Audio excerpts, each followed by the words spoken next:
geeky humans, and welcome to GeekGirlCon's book club. And today, so excited because this is actually one of my favorite movies, but there's never been a movie more different than the books. Well, I can't say that. The Hobbit was pretty bad, but they're two different things. Talking about swinging. We are talking about Howl's Moving Castle, and maybe one day we'll talk about The Hobbit. Maybe. Maybe. And with us today are the wonderful Emerald. This is how they are above me. Jannae. Yeah. Christina. Wait, Christina's on the stream too, right? Yeah, I am. Yeah. I am. Yeah. I just I'm not in Discord, right, but I feel like. yeah. Okay, now I'm gonna look at my phone. Wait, you're like way over there, Christina. Over there. Go gadget arm. And yay! So the ultimate and wonderful icebreaker question. I was like, what is that thing that you do when you break ice? Icebreaker question. Oh. Guys, it's So a long snow day with nannying, let me tell you. Those kids. You're all good. You're totally good. So the icebreaker question is, if you could add any sort of door, magical door to your house, where would it lead? Vault. Yeah. Jannae, would you like to go first? Okay. Yes. Okay. So, hello. I am Jannae, pronouns she, her. I am part of the Twitch team here. Let's see. I think practically I would like my door to lead to Tokyo because one, ramen there is so good. And getting ramen takeout is just not the greatest. The noodles just soak up too much liquid. But anyway, and public transportation there is great. And I feel like you could get anywhere else pretty easily. And so that is where my door would lead. It's a good one. That's awesome. I didn't like even think about food when I was thinking about doors. A whole other journey into my life. Emerald, what about your door? Well, I don't actually think I would put it into a bank vault. That seems bad, but although it would be nice. Maybe. Maybe Evil Emerald would have it into some, money area. But I think I like having it go to a nice field, just somewhere outdoors. So I haven't narrowed it down yet. But I think either the beach or some sort of nature-y area. It's a field of flowers would be fine for me. So and also pronouns she, her. Yes, please do an intro as we go. I promise my brain will kick into order as it goes on. You guys, I was out all day in the snow and the cold. It needs different. Yeah, totally. You just saw it out, put power level to 5, put it on for 30 seconds, a minute. It'll be fine in no time. I stood in the shower just to let it just hit my head, and I was like, it's gonna defrost, I swear. So I thought about it. Okay. First, I'm Christina, she or they. At first I was gonna just say kind of something just an outdoor place. I think after thinking about it for a minute, somewhere really beautiful that also has free healthcare, or where I can easily run through my door and go into go into one of their hospitals and get whatever is needs doing done, and then come back. It's very logical. Yeah. Taking the question about the magic door too seriously. No, it's no such thing. Because we have food, flower field, medicine. Yeah. Those are the things you need. It's the categories of the zombie apocalypse. What do you need? Yeah, that covers a lot of categories actually. Is it goes really well together. J Fun, she, her, they. And I was thinking about outside as well, because I was like, just coming out in the Irish or New Zealand or and having a little hut with the little garden and just a quiet place to get away. But then Jannae was food, and I was New Orleans. I wish I had a door to go to New Orleans. And now I'm like, medical. I wish I had a food to go to the Netherlands. Right? And I guess, is there one that holds it all? I don't know. We all need multiple doors. That's what I'm hearing. Yeah. I mean, Howl has 4, so we Yeah, And we if should we be combine our able doors to have 4. together. Like if maybe my door could just go to like Jenn's door, and then I could use her Oh, door and to then get just to. we just need to daisy chain off of Yeah, chain everyone's around. door. They Yeah. just have all the different colors. It's like dialing up your BFF in the 90s. You just like hit the Yeah. meter and Like I want a tropical beach one too, because sometimes you just want to lay in the sun. Well, Yeah. and that's why I think that my door would finally be a rainforest. Ooh. Because it kind of has all of that. And I spent some time in a rainforest. There are some pretty crazy things, and it gets you in really good shape. And if you have some medical issues, there's some bad plants that are just like awesome, bad in a good way. Oh, okay. I was like, Oh. ooh. No, really? well, there's also bad plants. I was gonna say bad, but I didn't because I caught myself. But yes, and then censored. But like, yeah, I feel like it would have a little bit of everything, and some rainforests actually have beaches. There you go. Something horrible in the water, but yeah. Mm. So I'd have to say a rainforest. Nice. chat, I think a chat, say rainforest anything? would be high up on mine too, I think. Yeah, feel free to join in, chat. Where does your magical door lead? Do the jump has said, probably right in the coronosphere of a white dwarf star, so I could easily siphon off enough energy to power the entire planet for basically forever. Kind of feels Also like there needs very to be practical. Yeah, I mean, yeah, you need food, medicine, power, and flowers and flower power. I feel like Basically, that all you one really- needs like an airlock or something. Yeah, like what's the transition process there? Right. But yeah, You just send in our government to connect Be any that type of to you so you can be okay. And then, yeah, that would be a really good one too. The thing with the universe is it's so big, and I feel like everything right now is so focused on the universe.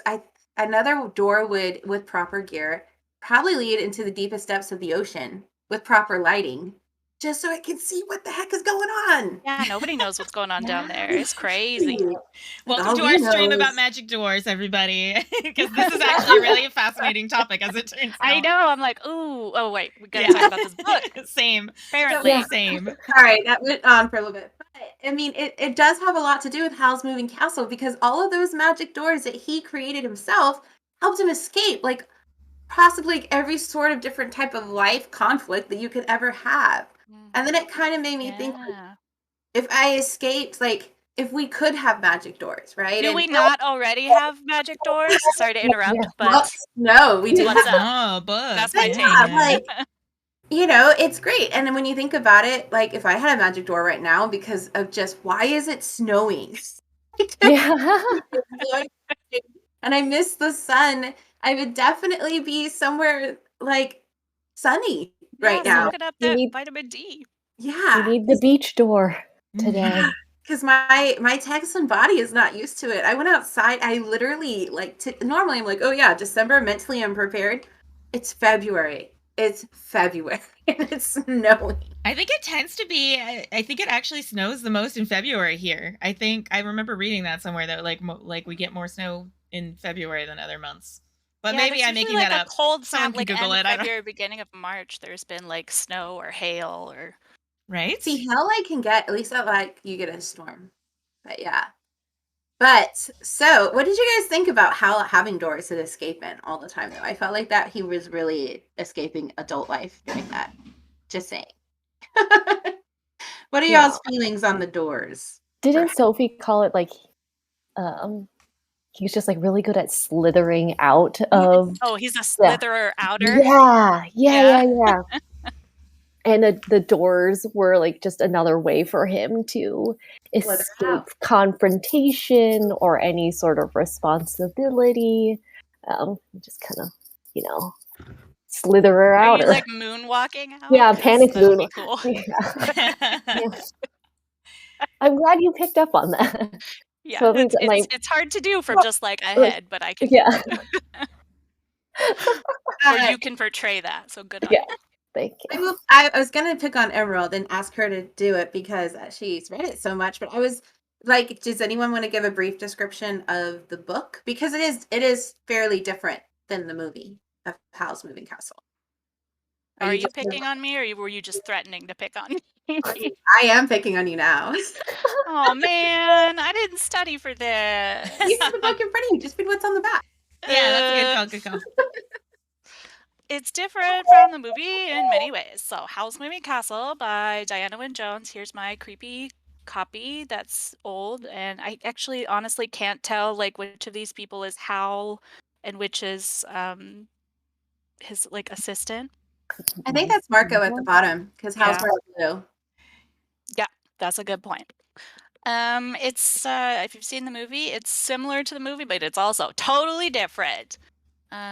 Sophie is a hatter. She's like the what is she, the oldest, so she's not destined for anything great according to like classic how things work in this magical kingdom, and she has 2 sisters, and they each, and a stepmom, but her stepmom is nice.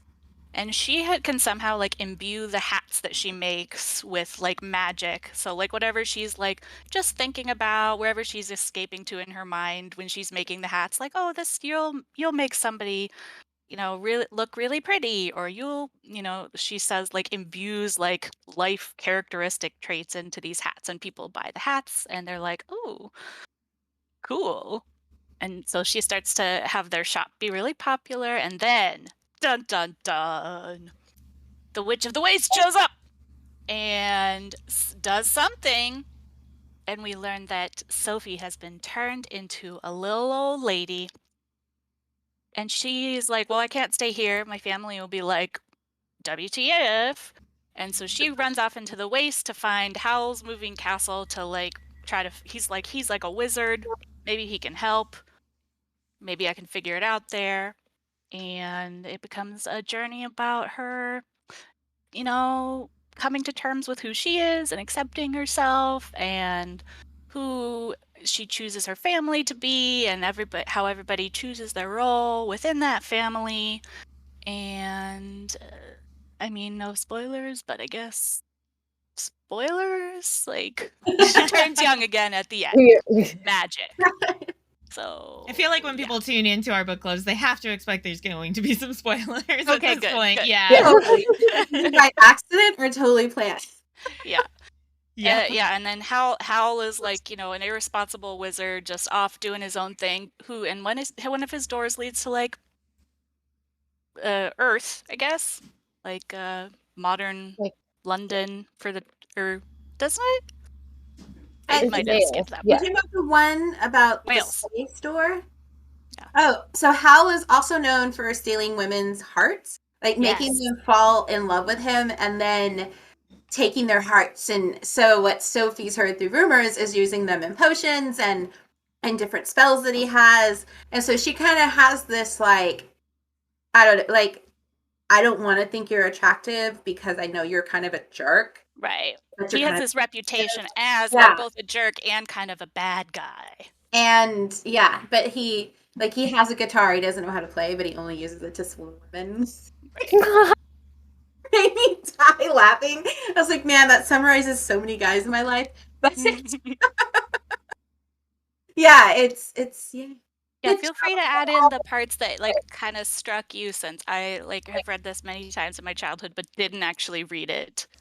I was so curious about that specific thing you just mentioned about the him having that connection to like real life whales and that whole aspect, because okay, it's been many years since I watched the movie. That's not in the movie. Okay, like I was gonna say that did not seem familiar at all, so I was just like, that one really caught me off guard. There's a few things, like I don't know how many of you guys have actually read like The Wizard of Oz and then watch The Wizard of Oz. So The Wizard of Oz, like as a thing for me as a kid, was huge for me. My grandma, so she had the original copy from when she was a kid. So when she passed away, she gave it to me. But like it reminds me, the differences remind me of that, because Dorothy had silver shoes in the book and not red shoes, but ruby shoes were used in the movie. And it's the same thing with like Howl, like his hair was black in the movie, but it's not black in the book.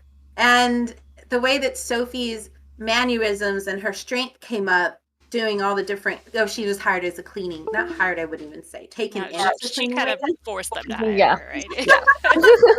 And Cassifer is the I love your fireman. Yeah, so I feel like she in the movie wasn't as bossy as she was, where she was so much yeah. stronger in the book. Yeah. She's definitely stronger in the book. But Yeah, how? I mean, Yeah. in the movie, she's like, oh, they make a big deal, like she's a timid little mouse. But like in the book, I feel like she really takes control of her own story. Like she's like, oh, what do I? Oh, I've been turned into an old woman. She like doesn't panic. She's just like, all right, I guess that's fine. I feel like that section, she's just like very calm. Like, okay, well, what do I need to do? Oh, this dress is nice and old lady-y, and I can't stay here, and I'm gonna make a plan. She just like adjusts very quickly, and I'm like, I feel like I would have at least like some panic first, like just straight up screaming. But And that transitions into the second question, was like, how would you have reacted if changed? And what did you think of Sophie's reaction being changed into an old woman? Anybody? Christina. You know, I as Emerald said, I think there would be at least some amount of adjustment period to that. Like, I feel like I would handle it okay, maybe because it's just like there's a certain amount of tiredness into my adulthood that I feel that is just like, yeah, right. I guess I'm an old person now. Like, well, I'll as long as I didn't feel, because the thing is that they said that she didn't feel significantly different like physically, like she had a little bit of achiness or whatever, but she didn't really it didn't feel like she was like 90 or whatever it was that she was apparently physiologically. So like that's not too bad. But it would definitely be a shock. Yeah. Anybody else? Jannae? I think, I would definitely be shocked first. And I'd be like, oh my gosh, what do I do? And then we're like, okay, we freak out and then we come up with a plan. We need ramen. Yeah. It's always a good plan. Yeah. But like if I turned into an old woman like overnight, I'm just like, well, this is my life now. That's fine. Do you feel I'm like already tired. You wouldn't try to like fix it or like fix the spell, or would you just I think I would try to fix it. I would make a plan to fix it for sure.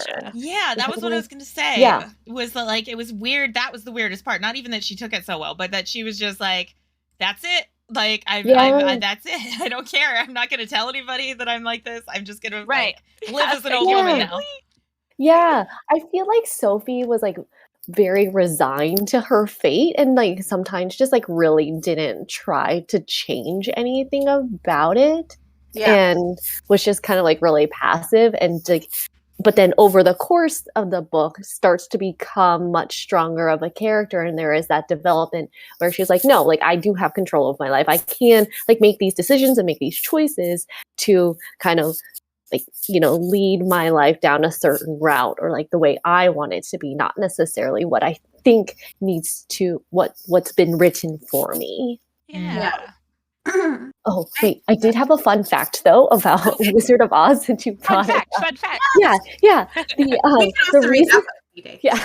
The reason that they changed the slivers from silver to red in the movie was because they had just discovered Technicolor and they wanted to show it off. They wanted to show off that technology. Anyways, that's all I wanted to say. No, that's like really good. We really should do the Wizard of Oz. Like, oh heck yeah. But no, I was gonna say the same thing about this whole Sophie. What's your intake, Emerald? How do you feel about the Sophie? I was kind of like just nodding along the entire time that Jannae was talking. But like kind of adding on to that too, I like that. I feel like she really grew into her power, but I also think through the whole thing, like as she's young and then old and then young again, she presented a really good case for just like taking like the appearance not really mattering as to like the core of who you are as a person. Like she was the same person, like just not letting it matter. And like she was like, well, now I'm an old lady, but I'm still who I am. So I thought that was kind of just like a nice overall message. Apocalypse says, the doctor would be getting a call. And, you know, Emerald, like, I feel like it's interesting because it almost made her more of who she was, because it's like she gave herself a little bit more permission to be, you know, stronger, grumpier, put up with less crap from other people. Like, she was like, oh, okay, well, I'm an old woman now, so I'm allowed to do this stuff. Like, whereas before that, she was kind of like, oh, I have all this responsibility and I have to be the good daughter. And I kind of felt like, you know, she felt almost like she felt freed by it. Yeah, definitely. Because she before, like, as like if you're a young person in lots of societies, you like don't have a voice, or you're like anxious about or uncertain about who you are, and like old people just they don't care. They're just like, I say what I want and I do what I want. And I feel like Sophie needed to learn a little bit more of kind of like what we all learned growing up is like, you know what, you know, make sure that what you're doing is right by you, and don't worry so much about, you know, just pretend like you're a little old lady and you've been on the, now see here, Sonny, you know, like, I'm not gonna let you treat me like that, or this is what I'm gonna do, you know. Life. Yeah, that was one thing I think that the book and the movie did really well, is because Sophie, you know, in the movie it made a joke about like, oh, only Howl steals only the heart of pretty girls, and she repeated it to her sister Letty, who was known to be, oh, she can change into anything gorgeous and she's just so pretty, and like a Southern belle basically. And she was always as like, well, I'm just me and this is how it's going to go, and now I'm an old lady and I'll clean your house because I don't want you to think that I can't do anything. Like, she just had so much more sass to her, I feel like, as an older lady in the book and in the movie. Where I wish they would have put more in the movie was of her independence, how she cleaned, how she worked with Marco, how she kind of like had to work around Hal and his meltdowns, which would drive me crazy. But she did it, and throughout, and spoiler alert, it made it more sense why they fell in love in the book than it did in the movie. But I mean, I love the movie. Like, I love the movie so much. It is definitely one of my like turn on, like, Practical Magic and that movie are just so cute. But I also love that Marco had a love interest in the book. Yeah, And I like that too. with that, you know, I like that whole like Marco and the two sisters, and like it's I always like in a book when there's like dual romances happening. So that's good for me. It does. Pride and Prejudice. Yeah. How'd you know? Oh, yeah. That's a good book too. Like, we could let's name all of our Oh, it really, yeah, I like the dual romances, and I like the way that Hal like subtly showed that he cared about her through the book. Where in the movie, you didn't really catch on to that until closer to the end, but through the book, there were little things he did that you were like, so, like when she was in trouble and he didn't take a bath. And Marco had said earlier, like, oh, the day that he never takes a bath to go visit a girl is the day that he falls in love. And he needed to go save her. Just saying, spoiler. So it was like, yeah. So that was a big point. Like, it was just subtle little things he did, but he wasn't that over romantic, like, oh, here's the flowers and the love songs. Oh, yeah, it was just like little things to show that he was thinking about her and he cared about her and how she was doing and stuff, you know, like. It kind of like set the bar a little bit lower for all those humans out there who don't know how to reach that romance bar quite high enough. It still means we love them. It took for me a little while for it to really be apparent at first. But like, you could tell they could care for each other, but I was like, finally, when he did show up, like, and it was like, I was like, okay, now it feels more apparent because of the whole, you know, they had already established that, like, oh, if he shows up and he hasn't taken a bath thing, I was like, all right. And he came to rescue her, which she's totally oblivious to at first, because she's like, oh, he's here for other people. But I was getting impatient where I was like, come on, I need to see more explicit signs somehow. I hate to, like, that was me dating my partner. Second date, we went air hockey fighting, like, to do an air hockey duel, and the table was messed up. The air broke, and the puck skipped, and it flew and hit them right in between the eye and broke their glasses. Oh, no. Later, I realized that he didn't scream or, like, freak out or, like, get angry, stomp off was a sign that he liked. need to have a nice black and blue mark. Aww. Yeah. Literal mark of Maybe that's why love. I love this book too. Because I was like, I get you, Hal. I get you don't know how to do that communication thing. I'm that person too. It was very like relatable. In the Hit you with a hockey stick or puck and like not even know it. So Jannae also, I always like to give her credit for writing these wonderful questions for every book club because she does such a good job. Did you And write them, Jannae? I copied a lot of them. well, you provided. together. Yes, Yeah. that's still very helpful. Yeah. I consolidated all of them.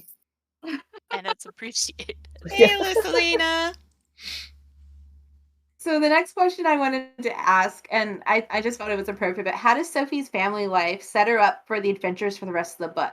And what do Sophie's relationship with the other Hatters look like by the end of the book? Ooh.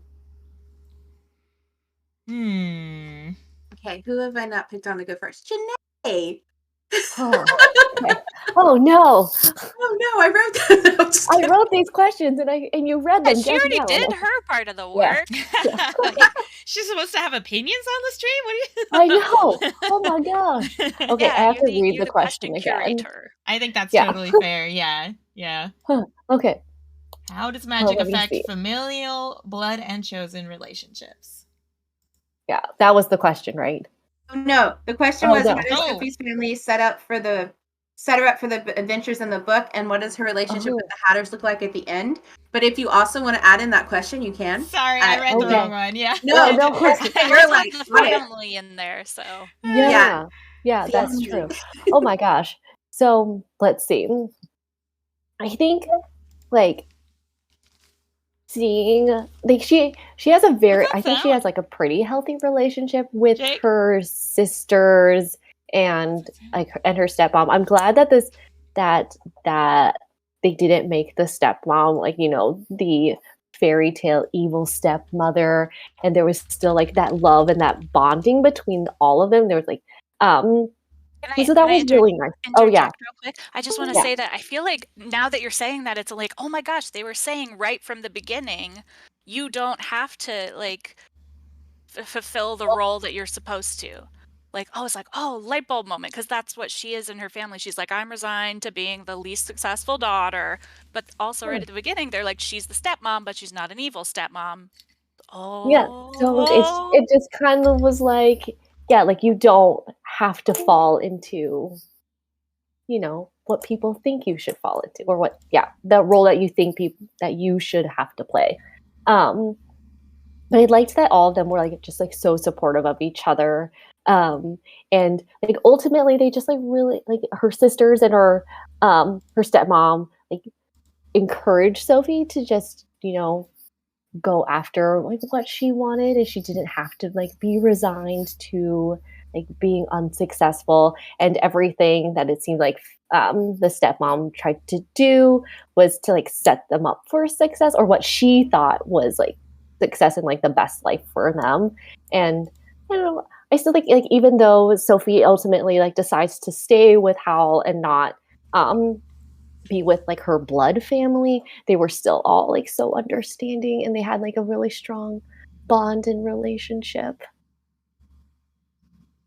I thought it was really sweet. Yeah. Totally.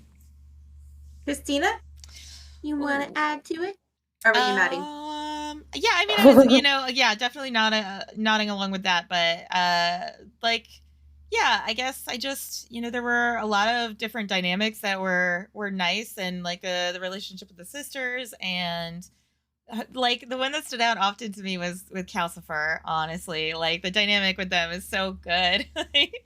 I love Calcifer. I just, and I liked that both in the movie and in the book, which I appreciated that there was that consistency, where I was like, I kind of just like that dynamic, I don't know. Yeah. There's something about it. It's very cute. It is like very fun, playful, and just like supportive. Mm-hmm. Yeah. And I think it even freaks out Hal because he's like, he's a fire demon. And they're like when he made the castle run, because there was a turnip head at the door, and she's just like, he's like, you made him run. And Casper's like, no, she did it. Yeah.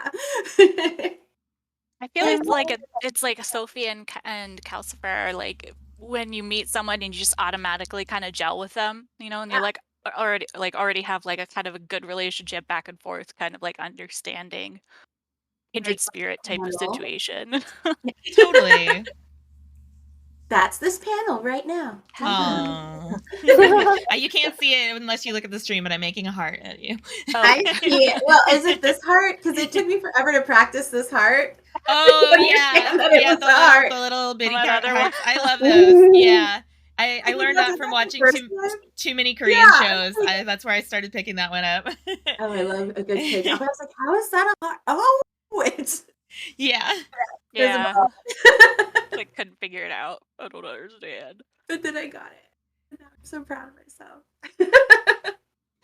So yeah, I'm gonna agree with all of you guys. I am nodding. I'm stuttering. Sorry again, I'm tired. But at the same time, it was nice to read about a happy all-girl family. You know, because you get Cinderella and the stepmom and the evil stepsisters. It's very rare that you read a book where it's a woman dynamic in a family and they all get along and they all support each other and they all like each other and like, hey, you want to go have fun with the wizard? Go have fun with the wizard. And, Yeah. you know, I felt like it was just like bestest of buddies drinking and having a good time on the beach. And like, yeah, follow your dream, girl. Got you. And, you know, like having those moments. And that's why she was able to become something that she also was trying to find in herself.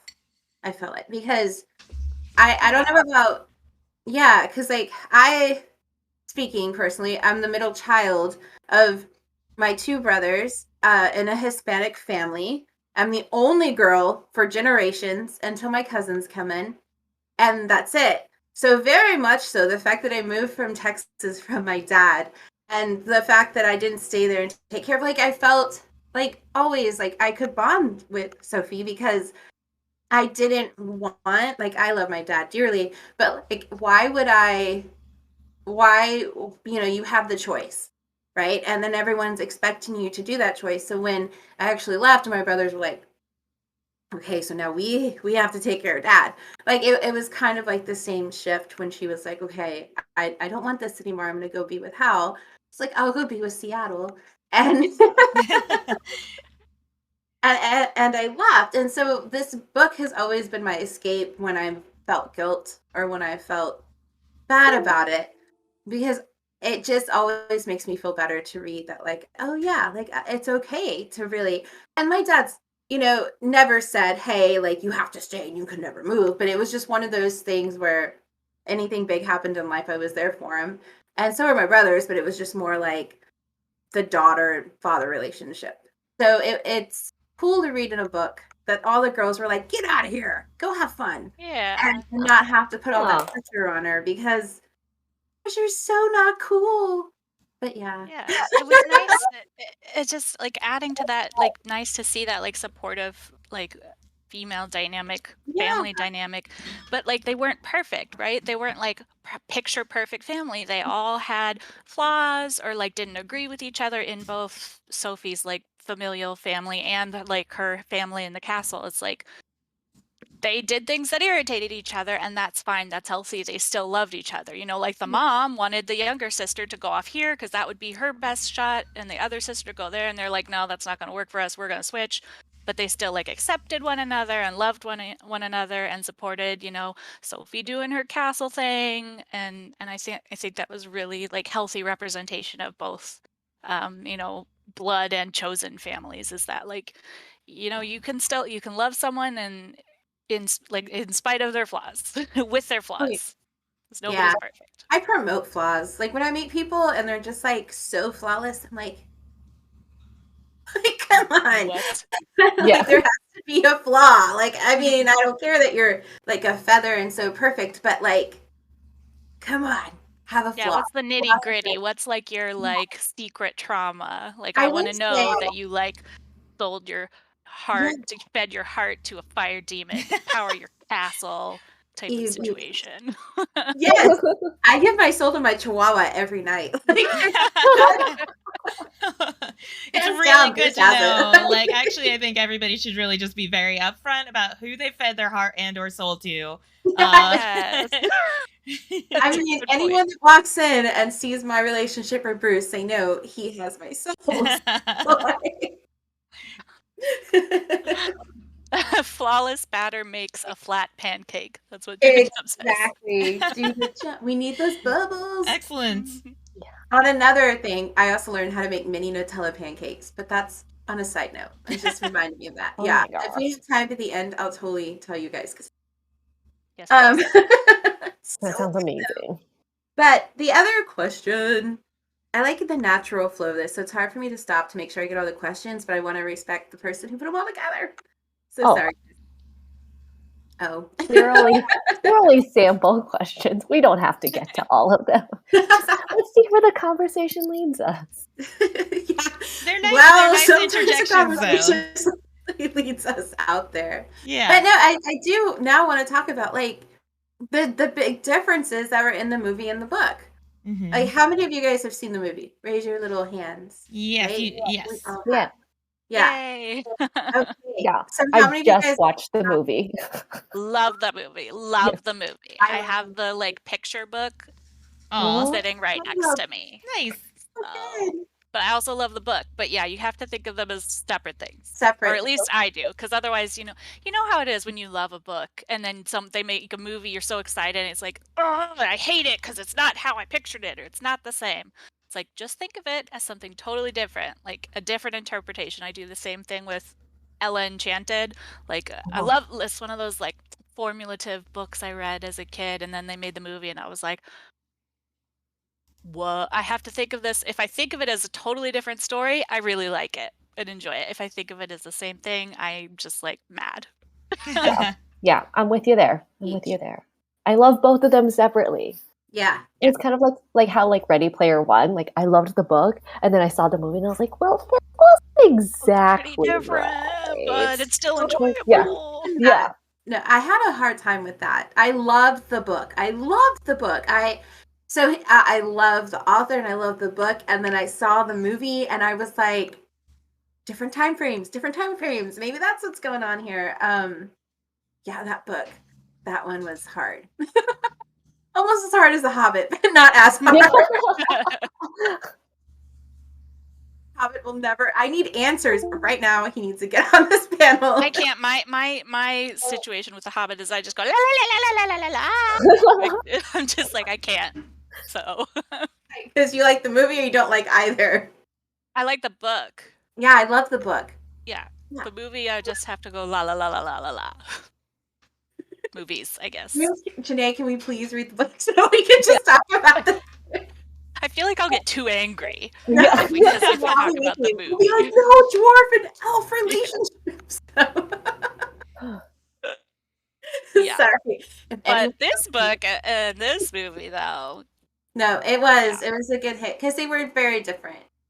Yeah. So what were some of y'all's favorite things that were like in the book that were in the movie, or favorite things in the movie that they portrayed better in the book? Like, what was some of y'all's like awesome? Oh, I can start on this one because I have some since it has long been one of my favorite books. A couple things are like, one, Sophie had red hair. Like, that was important to me growing up. I was like, her hair's red. So what the heck, movie. You have red hair? I don't have red hair. Oh, okay. But Sophie in the book has red hair. The consistency of hair color. Okay. Okay, I got you. Consistency of color. Annoying. Gotcha. And this isn't so much a difference as it is just like a difference between reading books and watching movies in general, is that like I really like the writing style of the way Sophie kind of learns that she's now an old woman, and then the way she transitions and learns that she's young again. It's like you don't see it, right? So you don't you realize with her, because it's not like she's standing in front of a mirror like waiting. You know, she's like suddenly my back aches, or like, you know, you get to pick out the little hints, like, oh, a hank of red hair falls across her face at the end, and you're like, wait, does that mean she's young again now? Like, did it work? The whole heart situation thing. So those are my things, is that just I like in the book that like kind of the whole secret of like the change is portrayed in a way where you don't realize it's happening, kind of, which is kind of Yeah. fun. And they do that a little bit in the movie, but I think it just translates better in the book. Yeah. That's Yeah. all I have to say about kind of superficial things. Maybe I'll circle back around to deep plot thematic things. But actually I do feel like they kind of kept the overall theme solid.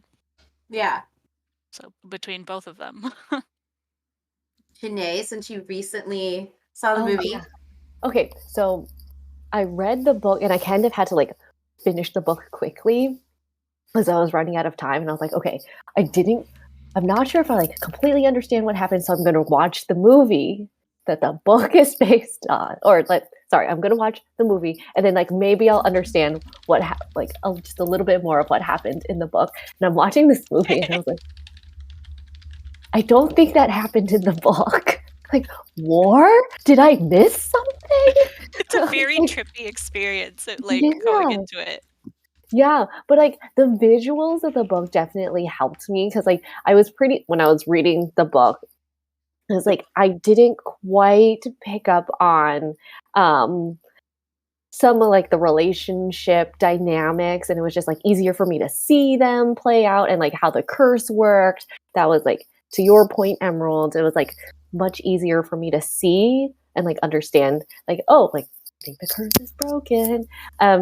And then also it was like helpful for me to like when I was reading the book, I was like, oh my gosh, Calcifer is the scariest thing. He's a demon. He's made out of fire. Oh my gosh, he is terrifying. And then I watched the movie, and then I was like, wait, is that Billy Crystal? I was like, oh, he's supposed to be like this comic relief sort of character and like a very lovable character. And so yeah, those were my like very superficial thoughts as well. But like, this is what he looks like on my book copy. I don't know if yeah, you can see it. very He's like, scary. just like, But then he's just like this lovable little fire demon. I was I like, know, that's the he's same. the cutest. Yeah. Burn your bacon. Yeah. Never good. Yeah. And something I did kind of like about the movie was that like they kind of humanized the Witch of the Waste, or they just like kind of made her a little bit more of a complex character instead of just being like 100% the antagonist. And I was like, oh, we get a little bit more of her story, and like, oh, maybe she's not completely 100% evil, and like let's give her a little more depth in the movie. But the animation style, oh my gosh, like Studio Ghibli, like Yeah, Studio Ghibli is fantastic. just Yeah. Gorgeous. Yeah. And the music, I'm just like, Yeah, the whole so time. peaceful. Yeah, it's just like the flower fields and stuff like, oh, yeah. I've been listening to like Studio Ghibli, just like music, like while working. I'm like, this is great for concentration. I was like, so beautiful. It's good to like fall asleep to too sometimes. Like, there's a whole Studio Ghibli playlist that's on Spotify and YouTube. And I'll just put it on, especially when it's raining outside, even if I'm reading another book and it's just like, yes, I'm in my zone. Yeah, I think there's a Studio Ghibli theme park opening up in Japan, or it opened already. I'm not sure. So, like, I feel like it opened already is ringing a bell for me. I thought it opened already, but I'm not sure because I think it was supposed to open before the pandemic and then they held it off. But it's on my to-do list. It's like one of those. Yeah. So that's the third reason why I'll pick my door to go to Tokyo, so I can go to this okay, pretty easily. There's an actual, anyways. Yeah. Okay. Christina. Oh, so it's been a long time since I watched the movie, but so I can kind of more go off of like feel than I can, specific details. But I would say that like they definitely have different vibes for me. Like my memory, as you said, with Studio Ghibli was very, whimsical and kind of it had that Ghibli feel, right? Where it was like it's just kind of magical and light and airy in some ways. That this book has more. I know I'm using like almost elemental descriptions here, but it's more earthy in nature. It feels a little bit more grounded in certain ways. So like it mostly was just kind of an atmospheric difference for me, I think. Yeah. I would have to agree with all of you. I mean, this really is my favorite movie. Since I found it when I was younger, I actually just I watch it pretty much anytime I'm feeling down, anytime I'm feeling happy, anytime I think about burning people's bacon. Like It's good for all moods. Well, it's those are the also only three. But, all new. Like it's been so good. And the book I've read a few times. I've read the first time I read the book was in graphic novel form. So Oh. yeah, there is a graphic novel if for those out there, because like as I've said before, like I sometimes sitting through a book with PTSD is not okay. It's just not going to happen. So graphic novels that were always, and then I read the book. But in between those, I've always seen the movie. And I love the dimension they give to the Waste and the West in the movie, because I feel like they do give her a moment of clarity, but they also get like about her background and why she's so like, she reminds me of the Ursula on land. But yeah, like she just reminds, so much anger, and the anger comes from a guy who dismissed her. And I don't know, like I definitely was one of the girls who've been dismissed before. So feeling like that anger and understanding how Hal is so flirty and how he said things and sang things to him, and then all of a sudden it's like, oh, I don't like you. Like, and having that confusion there, it's like, I don't know if I would curse him, but I definitely would be angry and want him to stand up and give me answers. So it made it more relatable for me in the movie. I mean, yeah, in the movie for her, where I felt like the book was just like, she's mad and she joined these two Prince and Solomon together and to form a perfect body. And it's like, okay, human centipede, like weird. I did like Calcifer in both of them because I love him and Sophie's characters and relationship. I loved Marco in the book more so than in the movie. I felt Marco had such a small role in the movie for such a huge dynamic. Yeah, Marco for what he had in the book. Like he does so much more in the book, and it goes more into their magic and more into their like how their Howl's and his relationship and like his apprenticeship and because they aged him down so much for the movie, a lot of that kind of was lost. Is his name actually Marco? Because in the audiobook, I swore they were saying Michael, but that may have just been her intonation. It's like Markle. Markle? Yeah, Markle. Okay, Markle. Okay. Oh, that's so funny. I totally missed that. That woman, it does sound like she's saying Michael. Michael, no, it does say Michael in my book. Yeah. Oh, that's funny. In the movie, they say his name is like Markle. Oh. Yeah. Oh, with an L. Okay. Marco. It's Michael? Okay. So Michael. According to my book copy. Well, I mean, it's probably right if it's the book. Oh, okay. That might be one of those. Michael an alarmed look. Yep. It's one of those parallel universe things where, like, one universe over, it's Marco for sure, and you slipped this way. Yeah. Jen, the graphic novel, was it done in the style of like the Studio Ghibli, the movie, or was it done more like in the style of like Emerald's book cover? It was done more in the style of like an anime. Oh. Yeah. So it wasn't he also did, the artist that did the graphics for it did I'm trying to think of another graphic novel that he did. Yeah, it wasn't Studio Ghibli though. Although Studio Ghibli did produce, I guess it could be called a graphic novel from the scenes from the movie into a book. This is that picture book? Yeah. Isn't that just the art book? No, it's got the words. Yeah. Oh, okay. So maybe that's what it is. Yeah, but the one that was like a graphic novel, it was kind of like the old, like the Hobbit drawings from the graphic novel, like very hand-drawn. I don't know what that kind of style is called. I just call it hand-drawn old school 80s style of art. And it was, I found it at the Austin, Texas library because they have an amazing graphic novel section. And so as a teacher, when I taught SPED and English, and a lot of my students who were ESL or couldn't read, I would get graphic novels because it helps, them read easier. And that was one of the graphic novels that I got. So, but yes, I will find it because it really is good. The art itself is just beautiful. And the colors they use are great. Of course, not Studio Ghibli, but it's a different view on it. Yeah, it's always nice to see like kind of the same story interpreted in different, Oh yeah, formats. Yeah. totally. Totally, yes. So I'll send it to you guys. It's gonna be good. I wish there was a cookbook for Howl's Moving Castle because that would be great for a fantasy cookbook. It's like burn your eggs in bacon. Like, what's Yeah. done? And then eat them like. Give your soul to a demon. Yeah, or like the Spirited Away feast. Yeah. Like I would totally be a pig for those dumplings at those prices. Yeah. I feel like there are people who do like on the internets do like, oh, here's the blah blah blah from this movie, and I feel like I've seen stuff from Studio Ghibli things I think there is a Studio made in real Ghibli life. cookbook. I think I saw it on Lunch or Box Lunch or Lunchbox or whatever that store is called that usually has the Ghibli stuff. Yeah, I think there is actually a cookbook, but I don't think any of it's from Howl's Moving Castle. And there's not a lot of food in Howl's Moving Castle, Yeah, it's to be like fair. bread and cheese.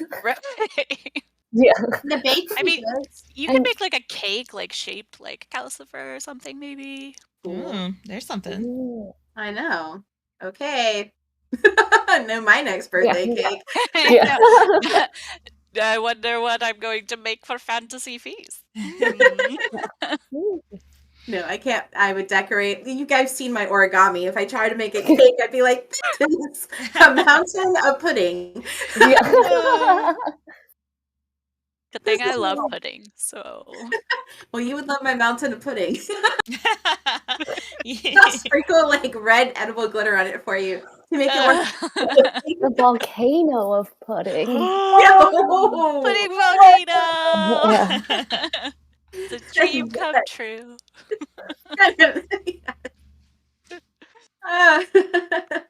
Yeah, I can't do cakes very well, but I could try to. I don't know. There's one of the Terry Pratchett books actually.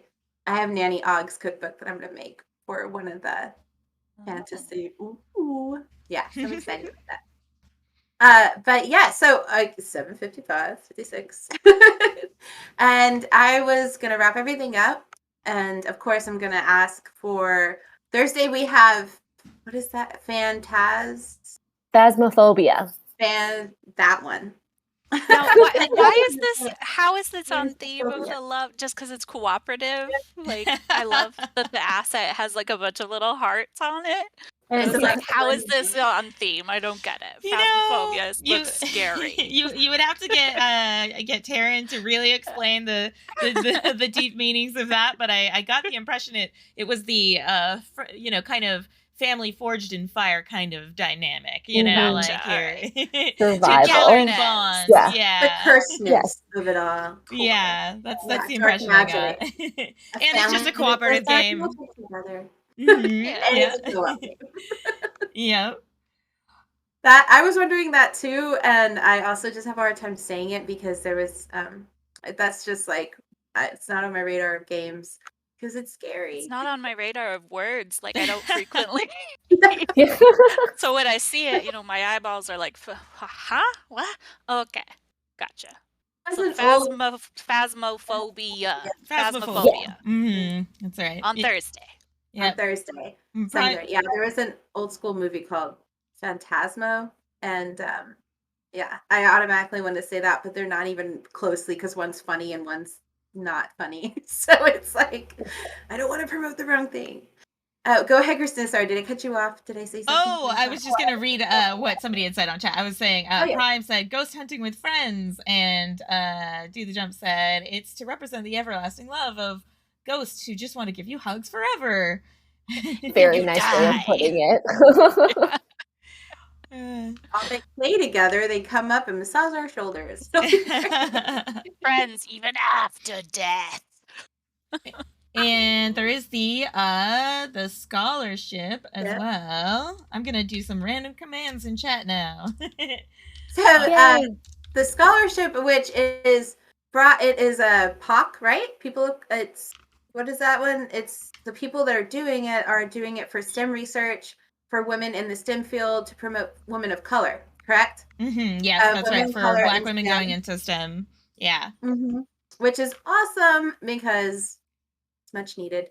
And also because it's cool that there are people on Twitch that are trying to make such a big difference. So they have a scholarship going on, and the names of the people, I know one is Dark Nishishi. Did I say that right? Shishi. Yes. And then what was the other one? I can never say correctly. Let me read it. Christina posted it on Nightbot. Go Nightbot! To celebrate Black History Month, there is a new scholarship opportunity created to support Black women going into STEM, digital media, and film scholarships. Find out more and apply here. It shows like the donations and links, but I think it's really something, as someone that was a former teacher, it is very valuable when people bring these kinds of things up to audiences of all color, because there is a severe lack of people of color in science film fields. So, and also in digital media. So it's pretty cool that there's actually people stepping up to do this. Yay, women! Yeah. Okay, that's my little dance. Yeah. And it does look like. Oh, go ahead. Sorry. Oh no, go ahead. I was going to ask you who we rating. Oh, that's exactly it. I was going to say. So you said one of the scholarship people was Dark Shishi, right? Yeah. Right, they are streaming right now. They're doing some Grand Theft Auto 5, which is rather different than Howl's Moving Castle, but hey, novelty, right? Like vehicles, that's the tie-in. So yeah, I think we'll probably hop over to their channel. Yes, let's look at vehicles, guys. Yes. This was wonderful, though. Yes, castles as usual. Thanks for book talking. Thanks for book talking. Maybe you guys can come and dish us with whatever heart type you're comfortable with. Yeah. This one that I could never. Say hi to Dark Shishi, everybody. We're going in. Show Yay!